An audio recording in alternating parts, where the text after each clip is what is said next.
제가 주중에 어느 목사님의 그 가족 여행 이야기를 들었어요. 사모님은 못 가시고 목사님하고 장성한 아들과 딸 이렇게 셋이서 배낭여행식으로 이렇게 갔답니다. 그래서 짐이 어떻게 돼 있었냐면은 큰 트렁크가 하나 있었고 그다음에 그거보다 아주 조금 작은 조그만 그 캐리어가 하나 이렇게 있었대요. 두 개가 있었고 각자 이제 배낭을 하나씩 다 맨 거죠. 그래서 이 목사님은 이렇게 생각하셨답니다. 우리 아들이 나보다 덩치도 훨씬 크고 힘도 훨씬 세니 우리 아들이 제일 큰 트렁크를 캐리어를 끌고 우리 딸보단 내가 힘이 세니 우리 딸한테는 그냥 배낭만 매라고 그러고 내가 작은 캐리어를 끌고 다니면 되겠다.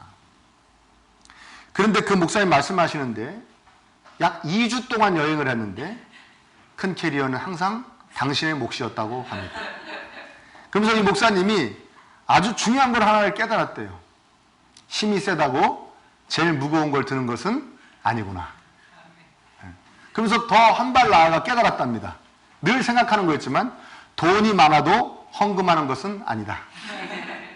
시간이 많다고 하나님 일 열심히 하는 것은 아니다 라는 걸 깨달았죠. 저도 생각했어요. 우리 여행 다닐 때는 어떻게 했나. 다행히 제가 제일 아직은 힘이 세고 그래서 제가 제일 큰 캐리어를 끌었던 것 같습니다. 이 다음에 우리 아들이 저보다 힘이 더 세지면 그때 한번 저도 지켜볼 생각입니다. 마음이 중요하다는 것이 이 목사님이 깨달았다는 거예요. 마음이 중요한 것이지 상황이 형편이 중요한 것이 아니다. 심령이 중요한 것이다. 그걸 깨달았대요. 그 여행을 통하여. 비슷한 경우의 이야기가 오늘 본문의 이야기입니다. 근데 고린도 교인들에게 구제 헌금에 대해서 바울이 말하고 있는 겁니다. 이게 이제 뭐 어떤 헌금이냐면 전에 이제 갈라디아에 소개되고 있는데 야고보와 베드로와 요한이 바울과 바나바를 이방인을 위한 선교자로 인정을 하면서 우리는 유대인에게 주로 복음을 전하겠지만 당신들은 이방인들에게도 복음 전하는 귀한 사역을 하시는군요. 그러면서 딱 그 아주 이제 공식적으로 인정을 해준 거예요. 이방인들에게는 당신들이 사도요. 뭐 이렇게 인정을 해주면서 한 가지 부탁을 한 게 있어요. 그 뭐냐면 이 예루살렘을 비롯한 유대의 땅이 막 가뭄도 들고 막 해서 여러 가지로 어려웠어요. 이쪽 로마적 지중해 위쪽과 동쪽에 있는 그 무슨 소아시아 지금의 터키라든가 뭐 그리스, 이탈리아 이쪽보다는 이쪽이 아주 열악했습니다. 그 팔레스타인 그 지방이 가난했어요. 무슨 얘기예요? 이쪽 성도들이 너무나 가난하고 힘드니까 그쪽에서 좀 이렇게 좀 구제를 해줬으면 좋겠다, 좀 도와줬으면 좋겠다라는 것을 부탁을 했어요. 그래서 이제 바울과 바나바가 가는 데마다 그 교회를 세우고 그 성도들에게 그 얘기를 한 겁니다. 사실은 우리가 영적인 빚을 지고 있는 것이다. 나도 유대인이다. 예수님도 유대인이셨다. 비록 그들이 예수님을 몰라보고 예수님을 죽이기까지 했으나 지금도 예수님을 배척하고 있으나 그 예루살렘에는 유대 땅에는 우리의 선배 그리스도인들이 많이 있고 그들의 은혜로 복음 전파로 지금 당신들도 예수님 믿게 되었으니 우리의 영적인 빚을 진 것이다. 그러니까 우리가 물질적인 것으로 갚아서 우리 유대인 그리스도인들과 이방인 출신 그리스도인이 하나 되자 이렇게 늘 가르쳤던 거예요. 이해되십니까? 예. 그래서 이 고린도 교인들에게도 이 바울이 이미 오래전에 구제헌금을 걷자고 이야기했습니다. 고린도후서 16장에 이제 소개되고 있는데요. 어떤 얘기까지 하면 이런 얘기까지 합니다. 매주 첫날에 너희 각 사람이 수입에 따라 모아두어서 내가 갈 때에 연보를 하지 않게 하라. 구제헌금을 하는 방법까지 설명해 줬어요. 자세하게. 그러니까 매주 모일 때, 그러니까 주일에 모여서 헌금 하나 구제헌금을 해서 모아놓으라는 거예요. 내가 갈 때 하지 말라는 거예요. 왜냐면 바울 사도가 딱 가면은 사람들이 바울 사도 보고 외식적으로 할 수 있지 않습니까? 야, 근데 내가 바울 사도하고 관계가 있는데 내가 여태까지 안 했지만 그래도 안 할 수 있어. 체면이 있지. 바울 사도가 또 날 또 미워하면 어떻게 할 수가 있으니까 그렇게 하지 마라. 정성껏 하나님 보고 하나님의 백성 사랑하는 마음으로 매주 너희들 형편에 따라 모아라. 이해되십니까? 그렇게 설명을 했어요. 그런데 어떻게 된 건지 자세히 모르겠지만, 물론 이제 다른 데서 온 거짓 사도들이 이제 바울과 고린도 교회 교인들을 이간을 한 것도 있겠지만, 여러 가지 이유로 흐지부지 됐어요. 이게 안 하는 거예요. 고린도 교회 교인들이 이 구제헌금을 안 하는 거예요. 그래서 이제 6절에 보니까 이 바울이 다시 그 구제헌금 할 것을 당부합니다. 그러므로 우리가 디도를 권하여 그가 이미 너희 가운데서 시작하였은즉 이 은혜를 그대로 성취하게 하라 하였노라. 전에 계속 하던 걸 하십시오 하면서 내가 디도한테 그 얘기를 부탁했다. 디도가 너희들한테 가서 그렇게 얘기할 것이다 라고 이야기를 하면서 이제 바울 사도가 마게도냐 지방의 그 교회들의 사례를 드는 겁니다. 그래서 1절에 뭐라고 그럽니까? 형제들아, 하나님께서 마게도냐 교회들에게 주신 은혜를 우리가 너희에게 알리노니. 마게도냐는 어디냐면은 지금 뭐 마케도니아 공화국도 있고 그러지만 오늘날에도 보면 그리스의 이제 남쪽에 고린도 교회가 있는 것이고, 거기 이제 옛날에 아가야 지방이라고 그랬습니다. 그 위가 북쪽이 마게도냐 지방인데, 거기에 이제 빌립보 교회, 데살로니가 교회, 또 베레아 교회, 이렇게 교회들이 있는 거예요. 이해되세요? 근데 이 교회들을 예를 듭니다. 근데 이 고린도 교회, 이 남쪽의 이 고린도 교회 이 사람들은, 고린도의 사람들은 이 북쪽의 마게도냐 사람들을 굉장히 무시했어요. 무식하고 가난한 것들, 뭐 이런 식으로 천박한 것들 이렇게 무시를 했습니다. 또 그쪽은 좀 못 살았고 남쪽은 잘 살았어요. 그러니까 바울이 걱정이 되는 거예요. 이 남쪽 사람들을 일깨우는데 북쪽 사람들의 예를 들면 지역 감정이 있기 때문에. 이해되세요? 그러니까 이 성경을 봐도 어느 나라든지 지역 감정이 있어요. 근데 그 지역 감정을 성경은 절대 칭찬하지 않습니다. 반대하고 금합니다. 아멘입니까? 네. 지역 감정 버리시길 축원합니다. 네. 금합니다. 성경은 절대 그러면 안 됩니다. 심지어 어떤 말까지 하냐면, 예수님이 이 땅에 오셔서 피 흘리신 이유 중에 하나는 차별을 없애요. 서로 미워하는 것을. 지역으로, 성별로, 또 여러 계급으로 나눠서 미워하는 것을 파하시기 위해서, 그 벽을 허물기 위해서 오셨다고 말씀하실 정도로. 아멘? 그렇죠. 근데 여기 있었어요. 그때 있었어요. 지역 감정이. 그러니까 바울이 걱정이 되는 거예요. 괜히 싫어하는 쪽 지역 사람들을 예를 들면 이 사람들이 발끈할 수 있겠다 해서 뭐라고 얘기합니까? 8절 한번 읽어볼까요? 참 바울 사도가 섬세해요. 섬세합니다. 8절. 자, 한번 읽어볼까요? 시작. 내가 명령으로 하는 말이 아니요 오직 다른 이들의 간절함을 가지고 너희의 사랑의 진실함을 증명하고자 하노로다. 그러면 이런 겁니다. 절대 당신들과 마게도냐 교인들을 비교하는 건 아닙니다. 비교하는 게 아니고 그들의 열정을 한번 당신들한테 소개해서, 당신도 원래 가지고 있는데 지금 잠깐 없어진 그 신앙의 열정을, 그 영성을 다시 일깨워주고 싶은 마음일 뿐입니다. 오해하지 마십시오. 그런 얘기입니다. 이해되세요? 예. 그리고 마게도냐 교인들에게 주신 하나님의 은혜가 있습니다. 그걸 소개합니다. 라고 이야기하는 것이죠. 그들이 2절에 보니까 환난의 많은 시련 가운데에서 그들의 넘치는 기쁨과 극심한 가난이 그들의 풍성한 연보를 넘치도록 하게 하였느니라 라고 이야기합니다. 넘치도록 하게 하였느니라. 그러니까 바울이 이 얘기를 하는 거예요. 마게도냐 교인들은 벌써 그 자기들이 생각했던 그 구제헌금을 다 모았습니다 라는 뜻이에요. 모았어요. 모아서 원래 이 정도밖에 못할 형편인데도 더 넘치게 했다는 것입니다. 넘치게 했다는 거예요. 그러니까 바울이 그 얘기를 하는 것입니다. 마게도냐는 여러 가지 면으로 환난에 많은 시련이 있는 곳이고, 그래서 극심한 가난이 있는데 그들은 그 헌금을 다 했습니다. 아니, 넘치도록 했습니다. 넘치도록 했습니다. 그것이 은혜가 아니겠습니까? 여러분, 어떻게 이들이 이렇게 극심한 가난 가운데 이게 풍성한 이런 구제헌금을 모을 수가 있었을까요? 이렇게 얘기할 수 있습니다. 아, 가난해 본 사람들이 가난한 사람들의 그 어려움을 알고 마음이 동하여 그들을 도왔다라고 이야기할 수 있을 겁니다. 그렇죠? 근데 꼭 그런가요? 가난해졌던 사람들이 다시 좀 형편이 좋아지거나 그러면 그 당시에 가난했던 그 아픔을 떠올려 가지고 그 자기가 여유가 있을 때 막 가난한 사람들을 막 도와주고 그러던가요? 꼭 그렇지만은 않습니다. 어떤 사람들은 가난해졌다가 그 가난을 극복하면 더 악랄해집니다. 이 물질에 대해서. 대부분은 그렇습니다. 대부분은. 야, 돈 없으니까 아주 그냥 사람 취급을 못 받던데 내가 이번에 절실히 깨달았다. 돈이 최고다. 내가 다시는 돈 때문에 무시당하는 일을 겪지 않아야지. 그리고 더 악랄해집니다. 대개는 그렇습니다. 그러니까 그것도 옳지 않아요. 또 어떤 것도 있느냐? 우리 미국에서 우리나라로 오신 그 전에 지금부터 100년 전에 미국에서 오신 선교사님 중에 어떤 분은 미국에서 재벌이었어요. 재벌. 거의 재벌.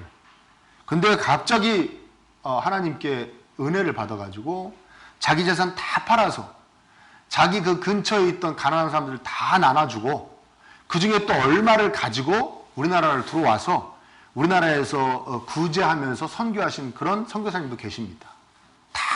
그리고 자산 다 그렇게 나눠주고 베풀고 그러다가 정말 한 푼 없이 돌아가셨어요. 우리나라에서.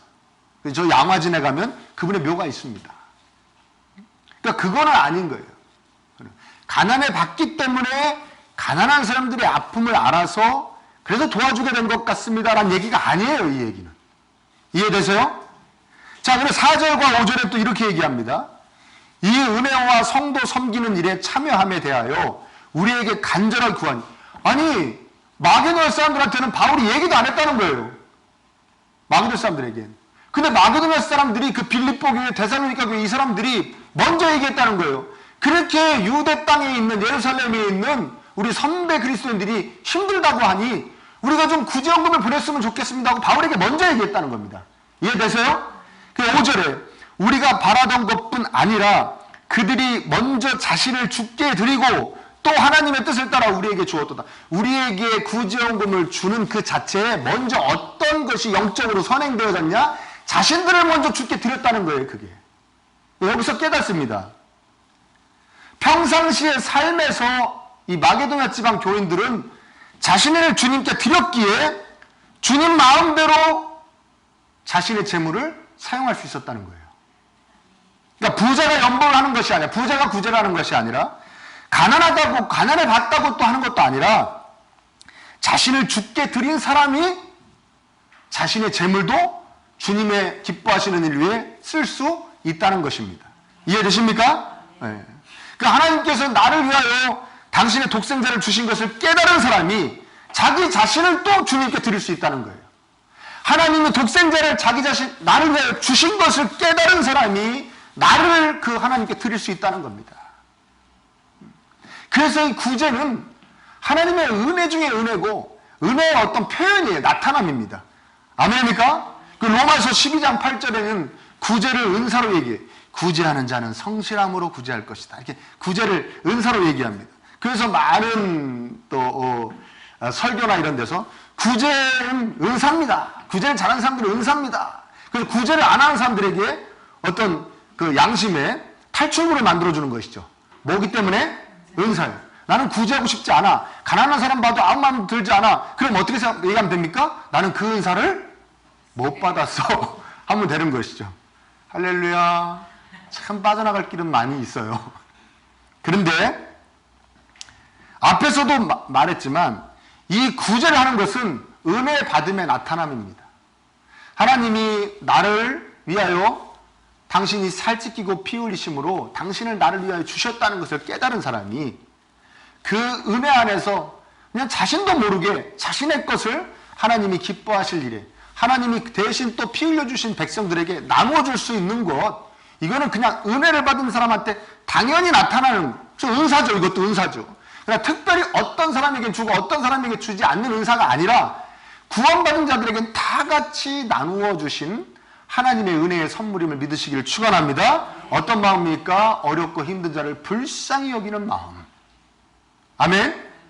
그래서 내 것을 기꺼이 나눠줄 수 있는 마음, 그건 다 주신 거예요. 우리에게 다 주신 겁니다. 그러니까 우리가 이 은혜의 주심을 증명하기를 힘써야 될 줄 믿습니다. 요거 다음 장 고린도서 9장에는 뭐라고 얘기하냐면 이렇게 얘기합니다. 하나님이 능히 모든 은혜를 너희에게 넘치게 하시나니 이는 너희로 모든 일에 항상 모든 것이 넉넉하여 모든 착한 일을 넘치게 하려 하신다. 하나님이 그런 은혜를 주고 계시다는 거예요, 우리에게. 넉넉해서, 이 넉넉함이 뭔지는 조금 이따 설명하겠지만, 넉넉해서 모든 착한 일을 넘치게 할 은혜를 하나님은 늘 우리에게 주고 계시다는 거예요. 주셨고 또 주고 계시다는 거예요. 아멘입니까? 그렇죠. 그러니까 저는 여러분들이 이 7절에 얘기한 것처럼, 여러분 7절 한번 보십시오. 8장 7절. 한번 읽어볼까요? 시작. 오직 너희는 믿음과 말과 지식과 모든 간절함과 우리를 사랑하는 이 모든 일에 풍성함과 같이 이 은혜도 풍성하게 할지니라. 당신들이 정말 고린도 교회 교인들이요, 믿음도 좋고 참 그리스도인다운 말도 잘하고 하나님에 대한 지식, 성경에 대한 지식도 넘치고 또 하나님에 대한 간절함도 있고 우리 사도들도 많이 사랑해주고 그러는데, 이런 풍성한 것 같이, 이런 것에 모든 풍성한 것 같이 어렵고 힘든 사람 도와주는 그 은혜도 풍성했으면 좋겠습니다 라고 바울 사도가 고린도 교인들에게 이야기하고 있는 것이죠. 저도 여러분께 간절히 권합니다. 아멘. 여러분, 우리가 불쌍히 여겨야 될 사람을 불쌍히 여기는 마음을 이미 하나님께 주신 줄 믿습니다. 그것이 여러분들의 삶에 나타났으면 좋겠습니다. 아름답게 꽃피었으면 좋겠습니다. 늘 구제하는 일이 여러분 삶 가운데 촉촉히 나타났으면 좋겠습니다. 예. 여러분 9절 오늘 그 영상으로 준비 못했는데요, 제가 한번 읽어드릴게요. 여러분 성경을 보실 분들은 보시고요. 우리 주 예수 그리스도의 은혜를 너희가 알거니와 부요하신 이로써 너희를 위하여 가난하게 되심은 그의 가난함으로 말미암아 너희를 부요하게 하려 하심이라. 사실 제가 성경을 잘 지금도 잘 해석 못하지만 그 전에 정말 성경을 무턱대고 읽을 때 이 말씀이 너무 와닿지가 않았어요. 왜? 나는 전혀 안 부유해졌거든. 예수님을 믿어가지고. 저만 그런가요? 떼부자들이 되셨나요? 에? 예수님 믿어서 부자가 되셨습니까? 저는 전혀 안 부유해졌거든요. 에? 물론 그때보다는 지금 너무 행복하게 살고 있지만, 제가 주중에도 우리 아내하고 그런 얘기를 했는데, 우리 아내는 저하고 결혼할 때 이렇게 살지 몰랐대요. 우리가 이거보다 훨씬 잘 살 줄 알았대요. 우리 아내는. 그래서 제가 속으로 참 헛된 꿈을 꿨구나. 어떻게 그런 꿈을 꿨을까? 저는 우리 아내하고 결혼할 때 이거보다 훨씬 못 살 줄 알았어요. 훨씬 못 살 줄 알았어요. 지금 엄청 잘 살고 있어요. 이거 이 말씀이 확 와닿네요. 부유하게 하셨네요. 근데도 이 말씀이 안 와닿습니다. 아니, 당신이 가난하게 되신 건지. 왜냐면 나는 여우도 굴이 있고 뭐 새도 뭐 보금자리가 있고 뭐 그런데 나는 거할 것도 없다. 난 집 한 채 없다. 뭐 이렇게 말씀하실 정도로 정말 가난하게 살다가 가난하게 가셨어요. 나중에는 그 옷까지 뺏어가지고 사람들이 제비 뽑아가지고 나눠 가졌지 않습니까? 가난하게 가셨단 말이에요. 그런 가난하게 되신 건 알겠어요, 내가. 그런데 내가 그분이 가난하게 되신 것 때문에 내가 뭐가 부자가 됐다는 거예요. 나 이게 안 와닿던 거예요. 안 와닿았어요. 근데 이거는 예수님의 성육신하고 연결되어서 이야기하신 겁니다. 성육신하고 우리 그 삶에서 나타나는 특히 물질과 관련된 것에 대해서 성육신과 관련된 거예요. 빌립보서 2장에 보면 이런 표현이 나옵니다. 그는 근본 하나님의 본체시나 하나님과 동등됨을 취할 것으로 여기지 아니하시고, 하나님이신데 그 자리를 탁 버리시고 오히려 자기를 비워 종의 형체를 가지사 사람들과 같이 되셨고, 사람으로 태어나신 걸 이야기하는 겁니다. 이해되세요? 피조물 같이 되셨다는 거예요. 조물주가 피조물 같이 되셔서 8절에 사람의 모양으로 나타나사 자기를 낮추시고 죽기까지 복종하셨으니 곧 십자가에 죽으심이라. 죽기까지 우리를 위해서 하나님의 뜻, 아버지 뜻에 복종하셔서 십자가에서 죽으셨다는 거예요.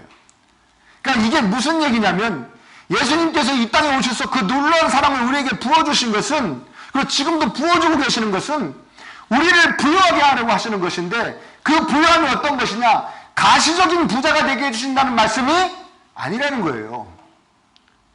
가시적으로 넉넉하게 해주고 사회적 지위를 높여주고 많은 문화적 혜택을 누릴 수 있는 그런 사람 만들어주겠다는 뜻이 아니라 어떠한 낮아짐 속에서도 진정네 심령은 낮아지지 않고 어떠한 궁핍함 속에서도 네 심령은 쪼그라들지 않고 네 심령은 항상 넉넉한 항상 높은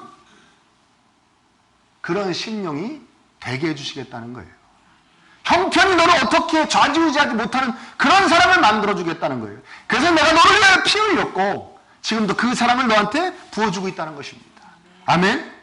그러니까 이해가 되더라고요. 이 앞에 구제원금 한 얘기랑 이해됩니다. 그러니까 마게도냐 사람들이 이해되십니까?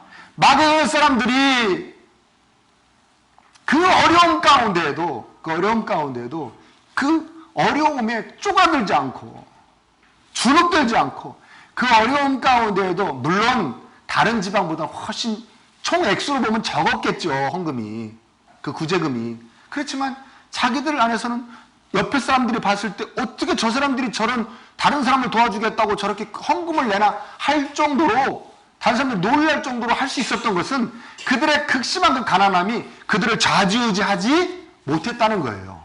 이해되십니까? 그래서 우리는 가난한 사람들 앞에서 절대 교만해지면 안 되는 사람들입니다. 아멘? 길을 가다가 또 어떤 공공장소에서 또 어떤 텔레비전을 통해서 좀 누추하고 남루한 사람들, 은근히 좀 약간, 지금 이렇게 낮춰보고, 깔보고, 무시하고, 그랬던 적이 있으십니까? 지금도 그러십니까? 절대 그래서는 안 된다는 것이죠. 저는 성경에서는 언급되어 있지 않지만 바울 사도가 마게도냐 교인들에게 사과했을 것 같아요. 직접 보고 제가 잘못했습니다 하지는 않았을 수도 있겠지만 최소한 마음속으로라도 정말 하나님 앞에서는 사과했을 것 같아요. 하나님, 제가 잘못했습니다. 왜냐하면 이 고린도 교회에 가기 전에 먼저 간 데가 이 마게도냐 교회들이에요. 근데 아까도 저희가 살펴봤지만 바울이 마게도냐 사람들한테 구제헌금 하자고 권한 거예요? 아니면 바울은 가만히 있는데 그들이 바울에게 연락해가지고 우리가 구제헌금을 하겠습니다고 얘기했어요? 그들이 먼저 얘기했지 않습니까? 이해되세요? 하다못해 이 터키 쪽에 있는 소아시아의 교회들에게도 구제헌금을 하라고 바울이 권했어요. 우리 구제헌금을 해서 유대 땅에 있는 예루살렘에 있는 우리 선배 그리스도인들 도와줍시다 얘기했는데 바울이 이 갈라디아 쪽에도 교회도 얘기했고 이 고린도 남쪽에 있는 이 고린도 교회 아가야 지방에 있는 교회들에게도 얘기했는데 왜 마게도냐 교회들에게 얘기 안 했을까요? 예? 딱 보니까 거지요. 바울이 딱 가서 보니까 웬만하면 다 거지야. 너무 가난해. 그런 말 할 수 있어요, 없어요? 없죠. 그래서 제가 바울이 나중에 사과했을 거라는 거예요. 정말 이들은 구제헌금 얘기하면 안 되겠다. 지금 자신의 삶들도 너무 넉넉하지 않은데 근근히 살아가는데 어떻게 이 사람들한테 다른 사람을 도와주자고 얘기할 수가 있는가. 이들은 그냥 넘어가자 얘기 안 한 거예요. 바울이 넉넉하지 않으니까. 그런데 어떤 일이 벌어졌습니까? 넉넉하게 짝이 없는 고린도 교인들을 하다가 그만두고 이 극심한 가난 가운데 있는 마게도냐 사람들은 열심히 노렸어요. 바울이 깜짝 놀랄 정도의 액수를 모아다가 바울한테 탁 내놓은 거예요. 우리가 이렇게 하나님 사랑하는 마음으로 하나님이 피 흘려 살려주신 백성들 사랑하는 마음으로 구제헌금을 해갖고 왔습니다. 그래서 제가 바울이 사과했을 것 같다는 거예요. 하나님, 제가 여전히 사도인이 어쩌니 하면서도 예수님이 우리를 부욕해 한다는 말이 뭔지 못 알아먹고 사람을 눈에 보이는 대로 판단했습니다. 바울이 사과했을 거라는 거예요, 제가. 아멘입니까? 아멘 되시길 축원합니다.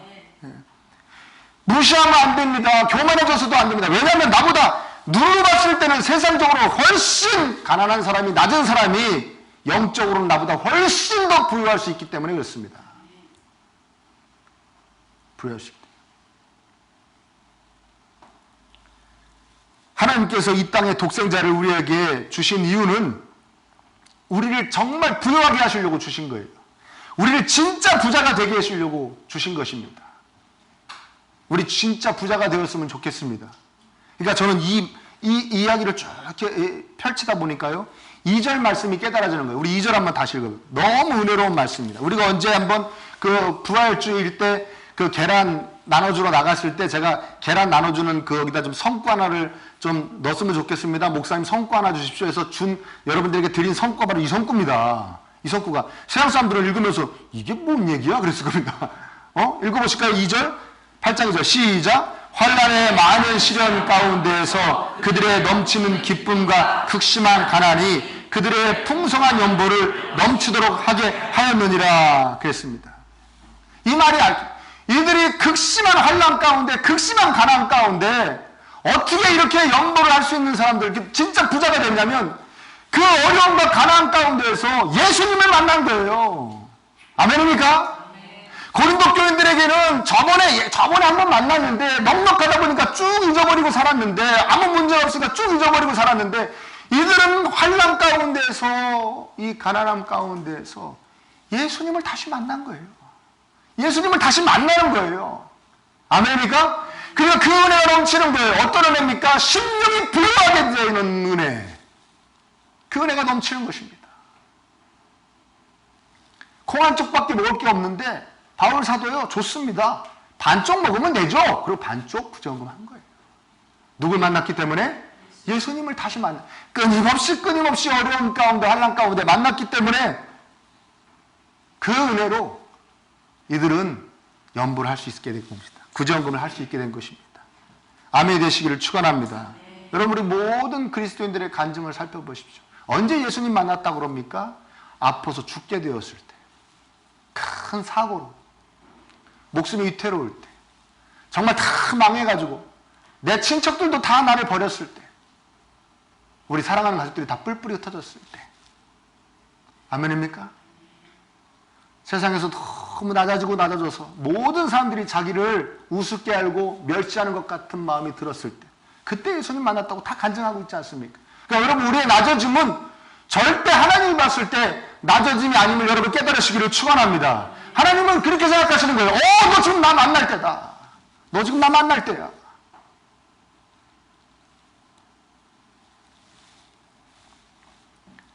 우리는 겁낼 것이 없을 줄 믿습니다. 그것이 우리의 은혜죠. 우리는 부유한 사람들입니다. 누구만 만나면 됩니까? 예수님만 만나면 됩니다. 매일매일 예수님과 함께하면 됩니다.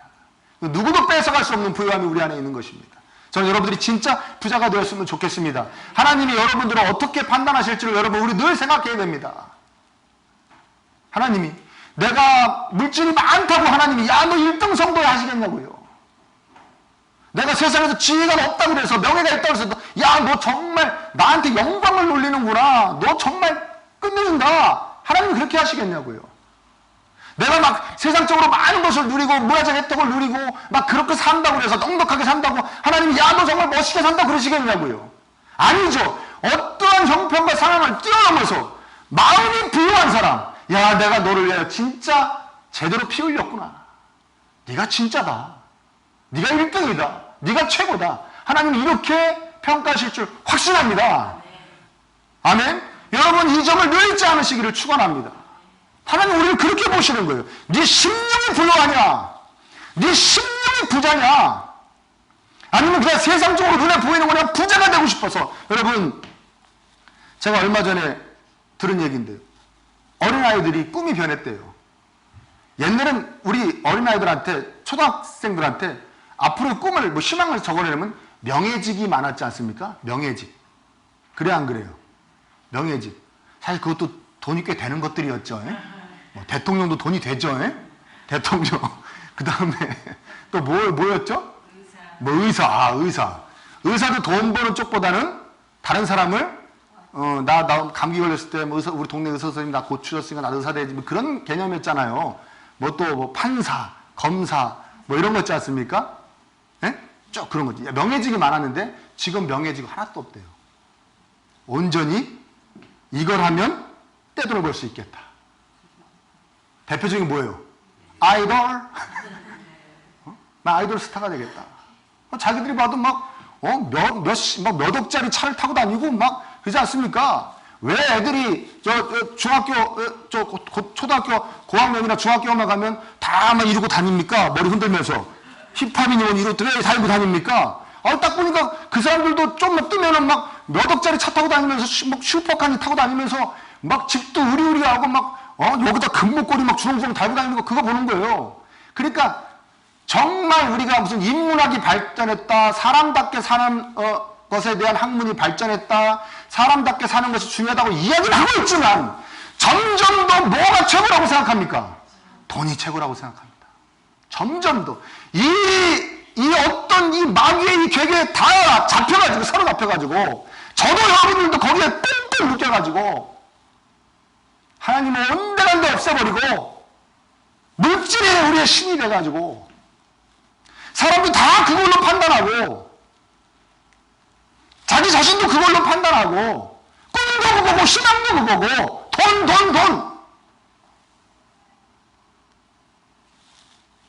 우리를 위하여 피 흘려주신 예수님이 피눈물을 쏟으실 일이에요. 피눈물을 쏟으실 일이에요. 내가 너희가 그런 부자 되라고 피 흘렸냐 이거예요. 내가 그런 거 쫓아 살라고 내가 피 흘렸냐 이거예요. 진짜 마음이 부자가 되라고. 아멘입니까? 그래서 세상에 그 어떤 것도 너를 함부로 할 수 없는 하나님이 나와 함께 하시니 사람이 나에게 어찌하리요. 이걸 선포하며 살으라고. 너를 위해 내가 살찌기고 피 흘렸는데 고작 그런 삶 추구하고 사냐 이거예요. 그래서 그걸로 막 좌절하고 넘어지고 막 자학하고 다른 사람 무시하고 때로는 교만하고 그러고 사냐 이거예요. 얼마나 찌질한 삶이냐 이거예요. 하나님이 여러분들을 어떻게 보시는지를 깨달으시기를 축원합니다. 너 마음이 부자야 아니야? 그걸로 판단하시는 거예요. 너 마음이 부자야 아니야? 저는 정말 우리가 부자가 되기를 축원합니다. 모든 그리스도인들은 반드시 재벌이 되어야 됩니다. 할렐루야. 재벌 되시기를 축원합니다. 여기가 재벌이 되어야 되는 겁니다.